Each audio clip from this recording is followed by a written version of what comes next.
नमस्कार दोस्तों, जय हिंद जय भारत। कैसे हैं आप सब लोग। मैं गौरव वैष्णव एक बार फिर से आप सभी का स्वागत करता हूं आपके अपने अनंत आईएएस कोचिंग के इस ऑफिशियल यूट्यूब चैनल पर। तो दोस्तों, आज के इस वीडियो में हम चर्चा करने वाले हैं कि वक्फ क्या है। क्या एक नॉन मुस्लिम भी, क्या एक गैर मुस्लिम भी वक्फ में अपनी प्रॉपर्टी दान कर सकता है? वक्फ में बेटियों के अधिकारों से संबंधित क्या मुद्दे हैं?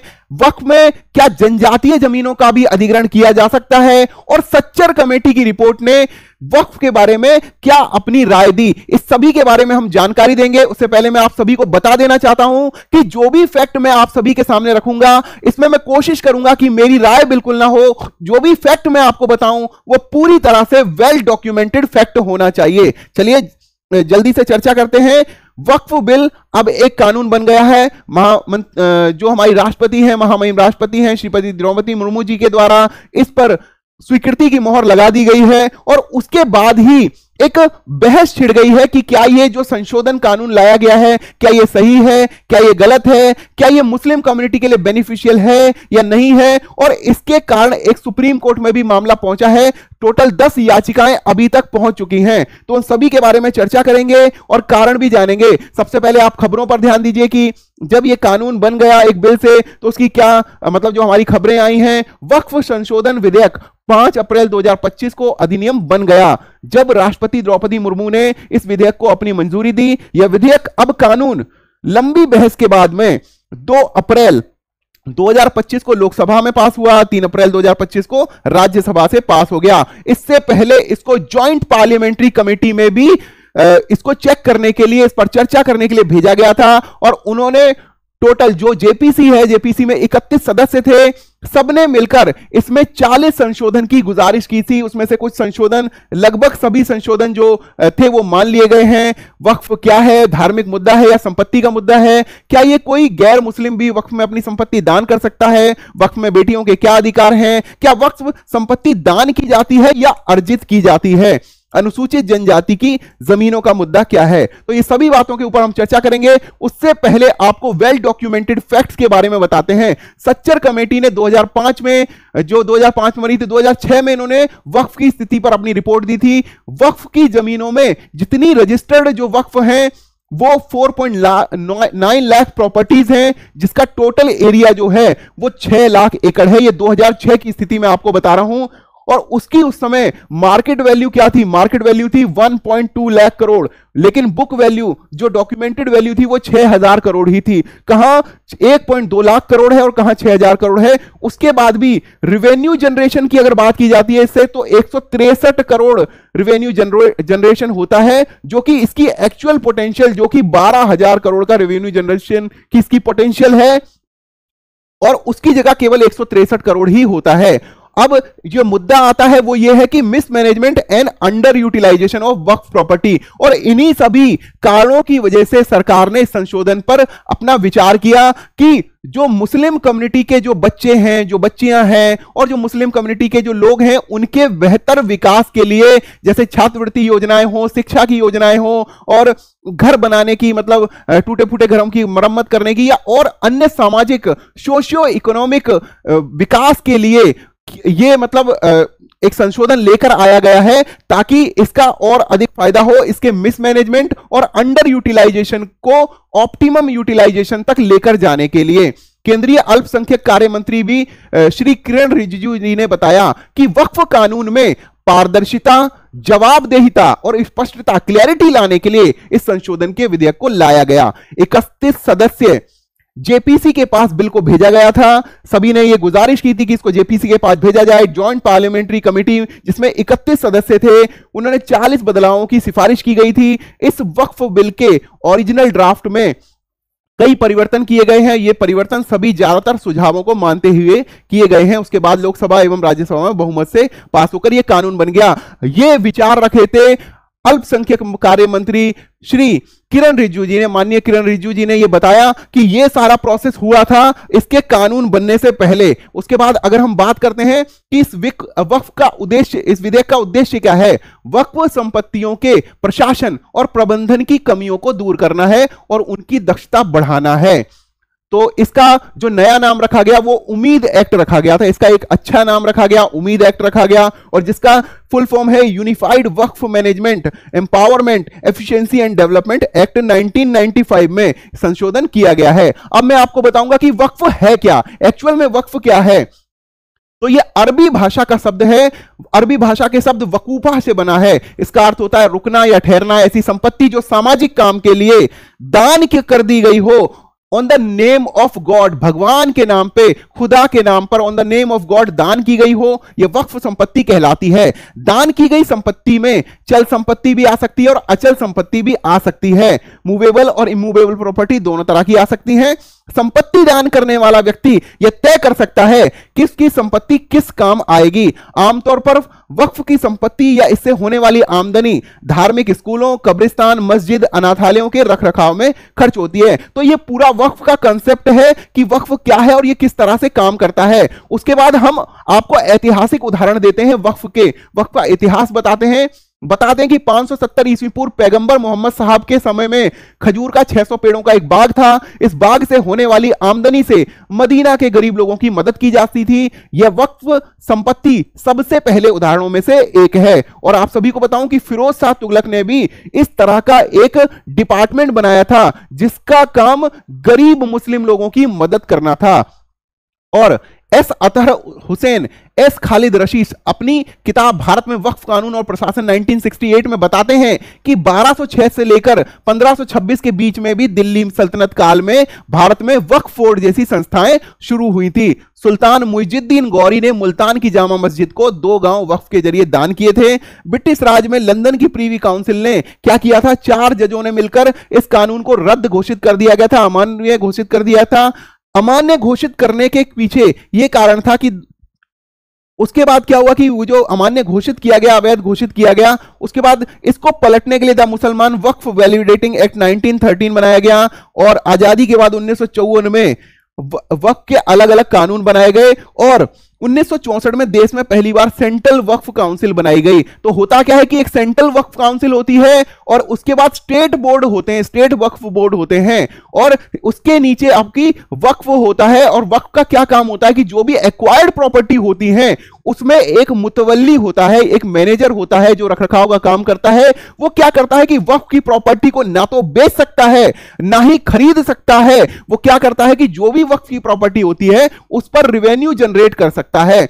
और रिवेन्यू जनरेट करने के बाद क्या होता है कि जो भी रिवेन्यू जनरेट होता है वो स्टेट वक्फ बोर्ड में जाता है। और हमारे देश में अभी 32 स्टेट बोर्ड हैं, वक्फ बोर्ड हैं, 32 काम कर रहे हैं, जो कि 30 से अधिक राज्यों में हैं, राज्यों या केंद्र शासित प्रदेशों में हैं।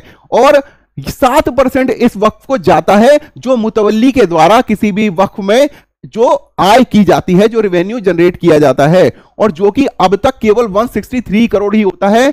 एस्टिमेटेड प्रॉपर्टी जो 1.12 लाख करोड़ की है, जिसकी बुक वैल्यू केवल 6000 करोड़ है, उस पर अभी तक केवल 163 करोड़ ही जनरेट होता है। तो सरकार का मत यह है कि यदि इसका ऑप्टिमम यूटिलाइजेशन किया जाए, अच्छी तरह से प्रबंधन किया जाए, तो यह मुस्लिम महिलाओं, मुस्लिम बच्चियों और मुस्लिम समुदाय के बच्चों के लिए और अधिक छात्रवृत्ति योजना ला सकता है, उनके विकास योजना ला सकता है, उनको बढ़िया इनोवेशन वाली शिक्षा देने में काम आ सकता है, अच्छे बेहतर भविष्य में काम आ सकता है। तो सरकार का यही मुद्दा है। अब 1947 के बाद आप सभी को पता है कि देश का विभाजन हुआ। हमारे देश से कुछ मुस्लिम पाकिस्तान की तरफ गए और कुछ हिंदू जो पाकिस्तान से भारत की तरफ आए। हुआ क्या कि पाकिस्तान जाने वाले लोगों की संपत्तियों का मालिकाना हक किसको दे दिया गया? वक्फ बोर्ड को दे दिया गया। 1955 में इस कानून में बदलाव कर हर राज्य में वक्फ बोर्ड बनाए जाने की बात की गई। तो इसीलिए अभी तक हमारे देश में 32 वक्फ बोर्ड बन गए हैं। ठीक है, इस समय देश में अलग अलग राज्यों में 32 वक्फ बोर्ड हैं जो वक्फ की संपत्ति का रजिस्ट्रेशन करते हैं, देखरेख करते हैं, प्रबंधन करते हैं। बिहार सहित कई राज्यों में सिया और सुन्नी के लिए अलग अलग क्या बनाए गए हैं? वक्फ बोर्ड बनाए गए हैं। ठीक है, दोनों कम्युनिटी के लिए अलग अलग बनाए गए हैं। अब होता क्या है कि जो अभी तक का इतिहास वक्फ हिस्ट्री का है वो क्या है कि आप सभी को मैंने बताया था कि 4 जजों ने वक्फ बोर्ड को अवैध घोषित कर दिया गया था। उसके बाद द मुसलमान वक्फ वैलिडेटिंग एक्ट 1913 आया, मुसलमान वक्फ एक्ट 1923 आया, उसके बाद वक्फ वैलिडेटिंग एक्ट 1930 आया, और 1954 में आजादी के बाद हमने मतलब भारत ने 1954 वक्फ एक्ट बनाया। उसके बाद इसमें टाइम टू टाइम चेंज होते रहे और द वक्फ एक्ट 1995 अभी तक हम फॉलो कर रहे थे। द इस comprehensive act repealed the 1954 act and it's amendment. उसके बाद सबसे बड़ा जो जहां से शुरू होती है, एक प्रॉब्लम शुरू होती है, वो ये है कि उसके बाद जब वक्फ अमेंडमेंट एक्ट 2013 आया तो इन्होंने क्या किया कि वक्फ की संपत्तियों को बढ़ा दिया, और वक्फ की संपत्तियों को बढ़ाने के बाद ही एक्चुअल प्रॉब्लम शुरू हुई। अब मैं आपको प्रॉब्लम भी बताऊंगा कि क्या प्रॉब्लम शुरू हुई, उससे पहले मेजर इश्यूज में बताता हूं कि जो जो समस्याएं आ रही हैं। एक तो क्या है कि वक्फ का एक कंसेप्ट है कि एक बार जो प्रॉपर्टी वक्फ बन गई उसको वापस लेना किसी भी यूजर के लिए पूरी तरह से इंपॉसिबल है। इसीलिए ये मुहावरा है, once a Waqf always a वक्फ। उसके बाद लीगल डिस्प्यूट वाला मामला है कि काफी लीगल डिस्प्यूट आ रहे हैं। नो जुडिशियल ओवरसाइट, अगर ट्रिब्यूनल ने कोई फैसला कर दिया है तो उस ट्रिब्यूनल के फैसले के अपील में आप कहीं नहीं जा सकते हैं। जो भी इसने फैसला किया है वो फाइनल है। Decision by the Waqf tribunal can not be challenge in higher court. तो इस तरह से भारतीय संविधान का जो मूल ढांचा है और जिसकी न्यायिक समीक्षा जिसका मूल ढांचे का भाग है, तो वह कहीं ना कहीं उसका उल्लंघन ये पे लगता है। और incomplete survey of Waqf properties, misuse of Waqf law की कई बार ऐसा हो गया ना कि कुछ संपत्तियों का ऐसा अधिग्रहण किया गया जिसमें मालिक को यह पता ही नहीं है कि उसकी संपत्ति को वक्फ कर दिया गया। अभी बिहार में 2 गांवों को वक्फ कर दिया गया, उनको पता ही नहीं है कि हमारा गांव वक्फ में है। और दूसरी बात, कुछ क्रिश्चियन, केरला के कुछ क्रिश्चियन गांव बहुत दिनों से धरने पर बैठे हैं, 100 से ज्यादा दिन तक धरने पर बैठे रहे कि सर हमारी प्रॉपर्टी को हमारे बताए बिना, जिसमें हम 100 साल से हमारे दादा परदादा रह रहे हैं, उस प्रॉपर्टी को वक्फ कर दिया गया और हमें पता भी नहीं चला। तो कई बार क्या होता है कि मिसयूज किस प्रकार से होता है कि एक व्यक्ति ने कोई लैंड किसी व्यक्ति को बेच दी और उसकी मान लीजिए कि पावर ऑफ अटॉर्नी करा दी या कच्ची एक रजिस्ट्री करा दी, और उसने क्या किया, पक्की रजिस्ट्री वक्फ में दान कर दी। तो इससे क्या होगा कि वो जो व्यक्ति जिसने इसकी पैसे दिए हैं, भरपाई करी है, उसके हाथ में जमीन लगती नहीं है। और once a Waqf always a वक्फ के कॉन्सेप्ट की वजह से उस बेचारे को ना तो जमीन मिलती है ना ही उसका पैसा वापस मिलता है। तो ये समस्याएं आ रही थी, इस समस्याओं के सुधार के लिए ही सरकार ने कदम उठाए हैं। एक्चुअल समस्या 2013 से ही शुरू हुई थी। उसके बाद तो एक मतलब जैसे ही 2013 में वक्फ की शक्तियों में इजाफा हुआ तो उनकी इस तरह से एक मतलब धारणा बन गई कि जो भी प्रॉपर्टी वक्फ ने जिस पर हाथ रख दिया वो प्रॉपर्टी फिर वक्फ पे ही जाएगी। कोई कितने भी हाथ पैर मार ले और कोर्ट में चला जाए, कुछ भी कर ले, अल्टीमेटली उसको अपनी जमीन से हाथ धोना पड़ रहा था। तो इससे केवल नॉन मुस्लिम ही परेशान नहीं थे, बहुत सारे मुस्लिम भी जिनकी प्रॉपर्टी को उन्हें बताए बिना वक्फ कर दिया गया वो भी परेशान थे। तो इसमें क्या होता है कि ये पूरी तरह से वक्फ का कॉन्सेप्ट ये था कि on the name of God इसको अपनी स्वेच्छा से व्यक्ति दान करता है। इसमें लड़कियों के अधिकारों से संबंधित भी मुद्दा आ रहा था, क्योंकि कानूनी तौर पर बच्चियां भी अपने माता पिता की संपत्ति में पूरी तरह से हकदार होती हैं, लेकिन वक्फ करने से पहले यदि उनसे नहीं पूछा जा रहा तो यह भी एक मुद्दा बन गया। इसके बाद 1913 से लेकर यह समस्या देख लीजिए आपकी वृद्धि, जैसे कि मान लीजिए कि 1913 से लेकर 2013 तक जो वृद्धि हुई थी उससे से कम दुगनी वृद्धि हो गई। कब से?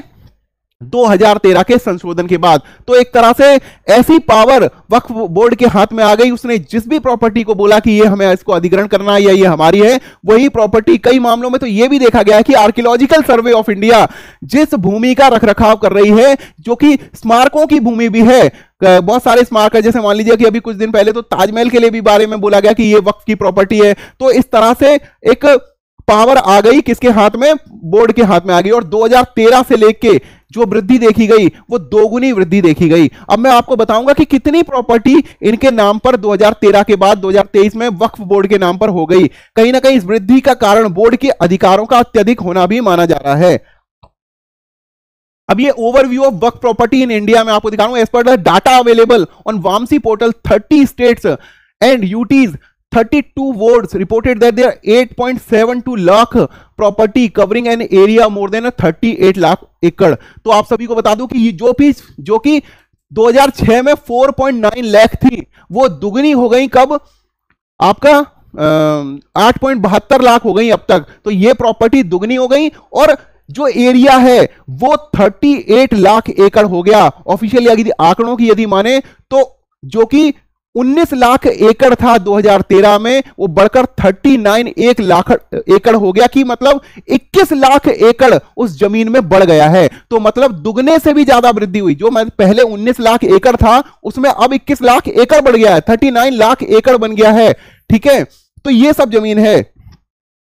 और आप सभी को बता दूं कि वक्फ में दान करने वाले जो व्यक्ति होता है उसे वाकिफ कहते हैं। और वाकिफ शब्द का आप जानते ही हैं कि वाकिफ नॉर्मली क्या कहा जाता है कि वाकिफ का अर्थ होता है कि वो जानता हो। अगर व्यक्ति जानता ही नहीं है कि मेरी प्रॉपर्टी को वक्फ कर दिया गया है, मान लीजिए कि जो भी व्यक्ति 7-8 पीढ़ी से कहीं पे रह रहा है, उसे बाद में पता चलता है कि उसकी प्रॉपर्टी को वक्फ कर दिया, तो ऐसा ही केरला में कुछ क्रिश्चियन कम्युनिटी के लोगों के साथ में हुआ। उन्होंने शिकायत की, धरने पर बैठे, तो सरकार ने बहुत सारी चीजों को ध्यान में रखते हुए संशोधन को लेकर आया। अब जैसे वक्फ की यदि बात की जाए तो रेलवे और सेना के बाद देश में सबसे ज्यादा जमीन किसके पास है? वक्फ के पास है। ये देखिए यहां पर तीसरे नंबर पर वक्फ है। The Waqf act 1995 enforced by the central government currently regulate the Waqf property the main administrative bodies. ये एक ढांचा मैं आपको अभी को बता रहा हूं। सेंट्रल वक्फ काउंसिल होती है, मैंने आपसे भी बता दिया, स्टेट वक्फ काउंसिल होती है, बोर्ड होते हैं, उसके बाद वक्फ ट्रिब्यूनल होती है। यदि कोई मुद्दा यदि गरमाता है, यदि कोई विवाद का विषय बनता है, तो यह क्या होता है? वक्फ ट्रिब्यूनल में जाते हैं, और वक्फ ट्रिब्यूनल का जो फैसला होता है वही आखिरी फैसला होती है, उसकी कहीं भी अपील दलील नहीं की जा सकती है। और सरकार ने इसमें भी परिवर्तन किया है। सरकार ने एक महत्वपूर्ण परिवर्तन यह किया है कि वक्फ वाई यूजर, इसमें एक परिवर्तन किया गया है कि कोई भी व्यक्ति जो 5 साल से मुस्लिम धर्म का पालन कर रहा हो, स्वेच्छा से पालन कर रहा हो, वही वक्फ प्रॉपर्टी में दान कर सकता है। तो ये एक बात अच्छा सुझाव है। कहीं ऐसा भी होता है ना कि जबरन किसी व्यक्ति का धर्मांतरण किया गया हो, उसकी जमीन ले ली गई हो, तो इससे बचने के लिए यह नियम बनाया गया है कि 5 साल से मुस्लिम धर्म का पालन करने वाला व्यक्ति ही अपनी जमीन को वक्फ कर सकता है। The bill empowers the state government to nominate 1 person from each background to the board. They need to be Muslims. ठीक है, वो मुस्लिम होना उनका जरूरी है, वो मुस्लिम होना नहीं जरूरी नहीं है। अब देख लीजिए इसकी क्या मतलब, इसकी सिफारिशें हैं कि 2 नॉन मुस्लिम मेंबर्स भी होने चाहिए। उसमें किस मुद्दों को देखने के लिए? जैसे कि नॉन मुस्लिम की किसी कोई जमीन एक्वायर की गई है, तो ये लोग उस प्रॉपर्टी का भी मतलब उस प्रॉपर्टी में देखरेख करेंगे, मतलब कोई भी विवाद उत्पन्न होता है तो उसमें अपनी राय रखेंगे। और एक बेहतर देख लीजिए कि समावेशन की जो प्रक्रिया है, इंक्लूजन की जो प्रक्रिया है, सभी को साथ में चलने की प्रक्रिया होती है, उससे क्या होता है कि जो डिसीजन मेकिंग होती है उसकी ऑप्टिमाइजेशन बढ़ जाती है। At least 1 member each from the Shia और सुन्नी, सिया और सुन्नी कम्युनिटी से भी की बैकवर्ड जो क्लासेस हैं, जो बैकवर्ड क्लासेस हैं सिया और सुन्नी की, वहां से भी एक व्यक्ति होना चाहिए। और 1 member each from the Bohra community भी होना चाहिए, आगा खानी कम्युनिटी भी होना चाहिए, और 2 मुस्लिम महिलाएं होना जरूरी है। देखिए कई बार वक्फ प्रॉपर्टी की जाती है, बच्चियों से नहीं पूछा जाता है, जिनका मालिकाना हक होना होता है माता पिता की प्रॉपर्टी पे, तो उनसे पूछा जाना भी जरूरी है। इसलिए उन सभी मुद्दों की देखरेख करने के लिए 2 महिलाओं को भी इसमें शामिल किया गया है। अब देखिए कि विवाद क्यों गहराता जा रहा है। सरकार को मेन जरूरत क्या थी, किन मुद्दों को सबसे ज्यादा सुलझाना था? 1913 से लेकर 2013 तक 18 लाख एकड़, और केवल 12 सालों में 21 लाख एकड़ बढ़कर 39 लाख एकड़ हो गई। 2013 के बाद वक्त ये बढ़ी हुई शक्तियां इसका मेन कारण माना जाता है। और इन बढ़ी हुई शक्तियों के कारण क्या हुआ कि देखिए बिहार में, कर्नाटका में, गोवा में, तमिलनाडु में, केरला में कुछ ऐसे केसेस जनरेट हुए हैं जहां पर व्यक्तियों की इच्छा के विरुद्ध उनकी प्रॉपर्टी को वक्फ कर दिया गया। तो ये सबसे बड़ी समस्या पैदा हुई। अतिक्रमण सहित बड़ी संख्या में लंबित मुकदमे भी हैं। 2013 में 10,381 मामले थे, और जो कि बढ़कर 21,618 हो गए। मुकदमे भी दुगने से ज्यादा बढ़ गए। यह भी कहा जा रहा है कि इस संपत्ति का सही से प्रबंधन किया जाए तो लगभग 12,000 करोड़ की सालाना आय की जा सकती है। और यह सच्चर कमेटी की रिपोर्ट है। जो भी मैंने आपको फैक्ट बताए, यह सच्चर कमेटी की रिपोर्ट है। सरकार ने जो फैक्ट हमें बताए, हम इसी के बारे में जानकारी कर रहे हैं, इसमें हमारी अपनी कोई राय नहीं है। और सबसे इंपॉर्टेंट बात यह है कि जैसे ये अधिनियम आया तो अफवाहों का बाजार गर्म हो गया। अब बहुत सारी ऐसी अफवाहें आ रही हैं कि जो कि जानकारी एक्चुअल है भी नहीं। तो मेरे देशवासियों से मेरी यही अपील है, एक सिटीजन, एक भारत का एक नागरिक होने के नाते, एक जिम्मेदार नागरिक होने के नाते, एक शिक्षक होने के नाते, मैं आप सभी से यह अनुरोध करूंगा कि एक्चुअल फैक्ट पर भी ध्यान दिया जाए। और जो ये एक्ट है, सरकार की ये दलील है कि जो ये एक्ट में संशोधन लेकर आया गया है, ये मुस्लिम समाज के लिए, मुस्लिम अल्पसंख्यक समाज के भविष्य को और बेहतर बनाने के लिए लेकर आया गया है। और वक्फ बोर्ड के अच्छे प्रबंधन के लिए, मैक्सिमम यूटिलाइजेशन के लिए, ऑप्टिमम यूटिलाइजेशन के लिए लेकर आया गया है। तो ये फैक्ट जो हमें अभी तक पता चले थे, ये मैंने आप सभी के सम्मुख रखे हैं। आप सभी को अच्छा लगा हो ये वीडियो तो आप सभी इसको ज्यादातर ज्यादा फैलाएं और अफवाहों से बचें। मेरे देश के नागरिकों से मेरी यही अपील है कि ज्यादा से ज्यादा सही फैक्ट और जो वेल डॉक्यूमेंटेड फैक्ट हो उसी को जानने का प्रयास करें। अफवाहों से बचना चाहिए, क्योंकि अफवाहें जो फैलती हैं व्हाट्सएप के माध्यम से या अन्य सोशल मीडिया के माध्यम से, उनमें बहुत से मैसेजेस में कोई सच्चाई नहीं होती है। तो इन्हीं सब शब्दों के साथ मैं आप सभी को बताना चाहता हूं कि इससे रिलेटेड जो फैक्ट है, सच्चर कमेटी की रिकॉर्ड है उसको मैं उसका लिंक मैं डिस्क्रिप्शन में जरूर डाल दूंगा ताकि आप सभी तक जानकारी पहुंच जाए। तब तक के लिए आप सभी को जय हिंद, जय भारत।